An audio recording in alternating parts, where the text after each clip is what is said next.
Alors, je suis très heureux d'accueillir Georges, vous me direz comment on le prononce. C'est bon, Georges. Georges Piperea. Vous êtes député roumain au Parlement européen. Je crois que vous êtes francophone. Vous me direz si vous souhaitez qu'on échange en anglais. Et vous êtes vice-président du groupe ECR, donc les conservateurs et réformistes au Parlement européen. Et vous participez notamment à la délégation à l'Assemblée parlementaire entre l'Union européenne et le Pacifique.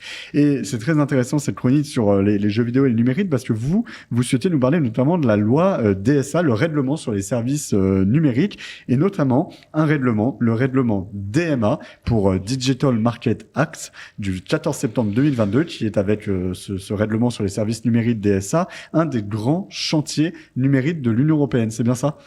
Oui, il y a beaucoup d'intentions maintenant de modifier, annuler ces deux directives parce qu'ils sont le plus souvent utilisées en tant que mesure de censure. Et ce sont des mesures de censure politique. Non seulement les gens qui utilisent le digital, le social media, non seulement les corporations, les big corporations, les big compagnies, le big tech américains sont fâchés et dérangés de cette sorte de super réglementation, de cette réglementation extrêmement prolixe, mais aussi les gens sont fâchés, sont dérangés de cette censure politique. Et il y a monsieur Thierry Breton qui a dit, si on l'a fait en Roumanie, on peut le faire encore une fois en Allemagne, si ça sera nécessaire. Et il disait ça sur les élections roumaines qui ont été annulées le mois de décembre l'année passée. J'allais vous interroger là-dessus. Qu'est-ce que vous pensez de l'annulation de ces élections en Roumanie? Bon, c'est une précédente extrêmement dangereuse pour toute l'Europe parce que la Roumanie, c'est un État membre de l'Union européenne. Il y a 19 années, on a devenu membre de cette union. Et si ça a été possible en Roumanie, ça peut être possible en France, en Allemagne, en Pologne, en Hollande. Tous les 27 pays de l'Union européenne peuvent avoir une telle situation choquante qui détruit l'idée de démocratie représentative, détruit l'idée de liberté de vote, détruit l'idée d'état de droit. Et ça, c'est la situation en Roumanie. Et maintenant,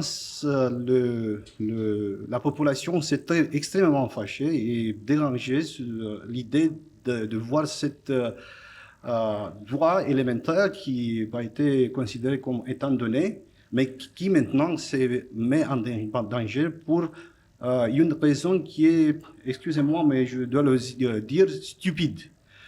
C'était quelqu'un qui a été presque inconnu et qui est en dehors du système. Et parce qu'il est en dehors du système, il ne peut pas participer et gagner une processus d'élection.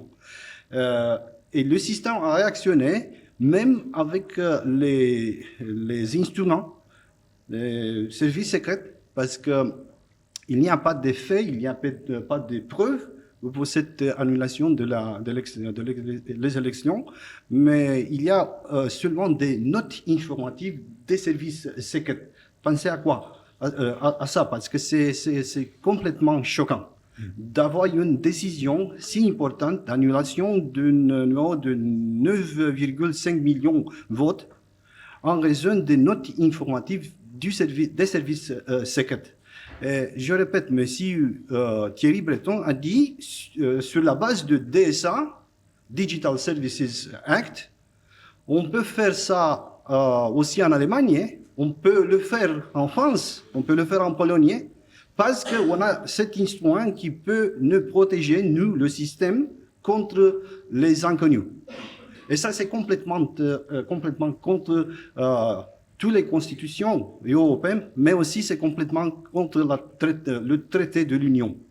Bastien Frima, vous vouliez réagir? Oui, moi j'observe quand même un parallèle, c'est-à-dire que lors de l'élection de Donald Trump en 2016, pareil, à la suite de notes des services secrets américains, on a dit que l'élection aurait été influencée par la Russie. Oui. Est-ce que l'élection a été annulée? Non. Lorsque Donald Trump a perdu son élection en 2020, s'il avait voulu faire annuler les élections en prétendant qu'il y aurait eu une ingérence étrangère, immédiatement, tout le monde se serait scandalisé. Mais quand ça arrive en Roumanie, personne ne dit rien. C'est-à-dire que les élections sont littéralement volées. Et là, on voit à quel point la liberté d'expression est précieuse, puisqu'en fait, ce qui est attaqué derrière ça, c'est la liberté d'expression individuelle sur les réseaux sociaux.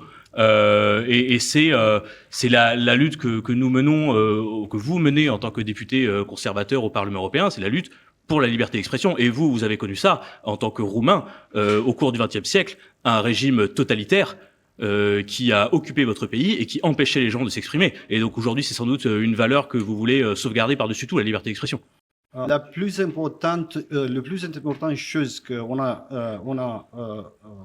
voulu avoir en Roumanie à la révolution de 1999 a été la liberté d'expression.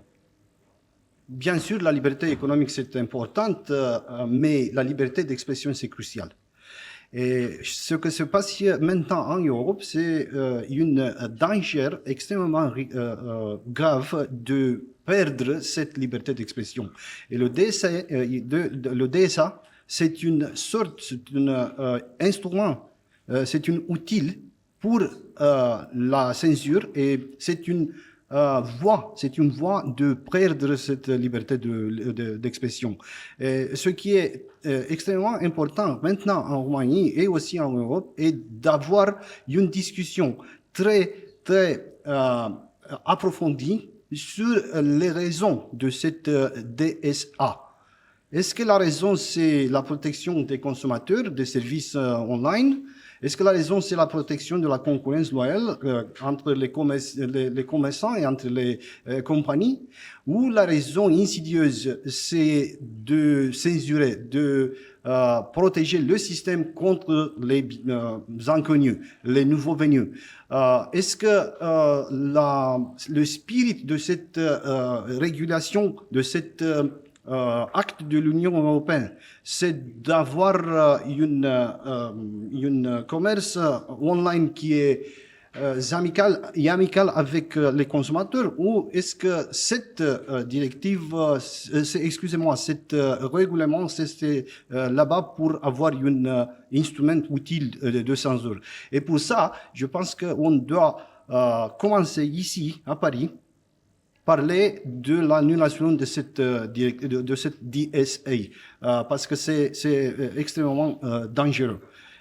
Et c'est monsieur Thierry Breton qui nous a donné une bonne raison de discuter et d'essayer de modifier ou même annuler cette DSA. Vous parlez de Thierry Breton. Moi, je voudrais revenir plus globalement sur la liberté d'expression et la liberté numérique aussi face à cette censure. C'est vrai que vous parlez là de l'Union européenne, de l'Europe, mais la plupart des géants du numérique sont américains.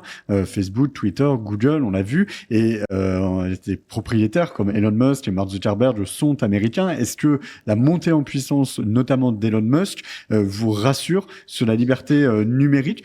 Ou est-ce que vous pensez que l'Union européenne va être un frein et bloquer Elon Musk? Non, je ne suis pas sûr. Elon Musk, c'est assez puissant pour lutter avec une armée d'avocats contre cette potentielle sanction de l'Union européenne. Et je pense que aussi cette lutte va être aussi parcourue par les autres géants de la technologie, c'est-à-dire Meta, et c'est-à-dire Google, YouTube, et c'est-à-dire aussi X.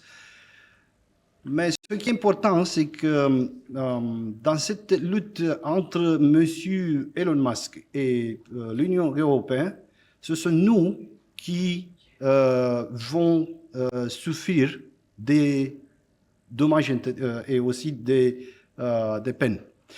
Parce que maintenant, les social media sont les plus importantes voies de communication.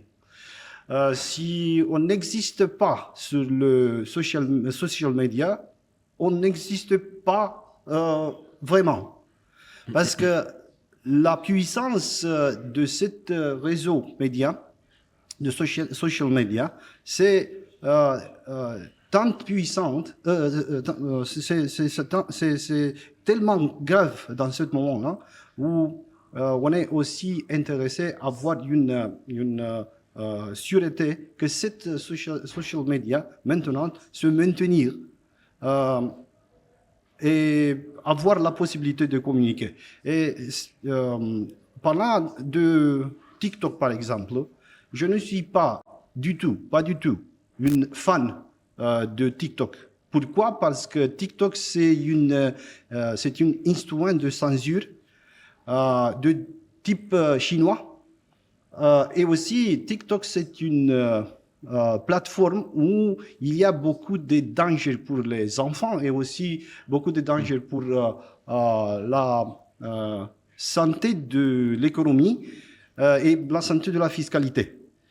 Mais ça, c'est une chose différente. Ce que les gens de l'Union européenne veulent faire contre TikTok est de obliger ByteDance, qui est la société qui détient TikTok, de faire beaucoup de censure, beaucoup plus de censure.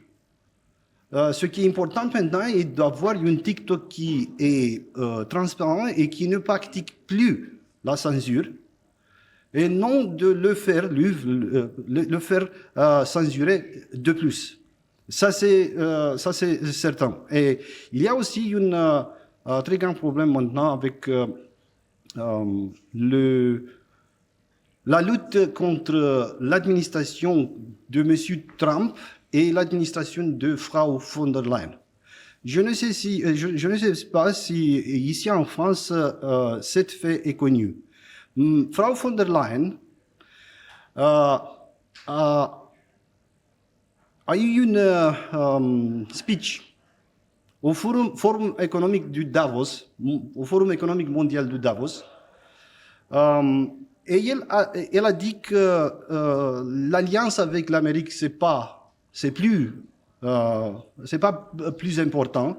La nouvelle alliance qui est plus importante, c'est l'alliance avec la Chine.